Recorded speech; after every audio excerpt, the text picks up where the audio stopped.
Birthday সমরূপ দাদা ভাই, happy birthday. Wish কর সুরভি, উইশ কর জোরে, একটু লেবুর মতো চিপকে দাও তো।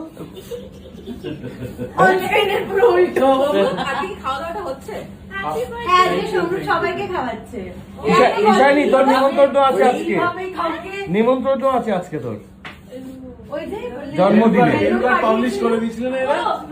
এই মেনু কার্ডটা একবার দেখো না, তোমার ফোনে আছে তো মেনু কার্ডটা একবার দেখিয়ে দাও। হ্যাঁ, এটা হচ্ছে আমাদের সমরূপের জন্মদিনের মেনু কার্ড। যেটা আমরা কোথায়, সমরূপ কই পালিয়ে গেছে। এখানেও কিন্তু কন্টিনিউটি একদম পুরো ম্যাচ, ওই বিছানাতেই শুয়ে। হ্যাঁ, আচ্ছা, দর্শক কিন্তু একই ফ্রেমে দুজনকে দেখতে চাইছিল, তো এরকম অদ্ভুত ভাবে হয়ে গেছে, প্রপারলি হয়নি। আর ওই বোনের মা আসছে পেছন থেকে।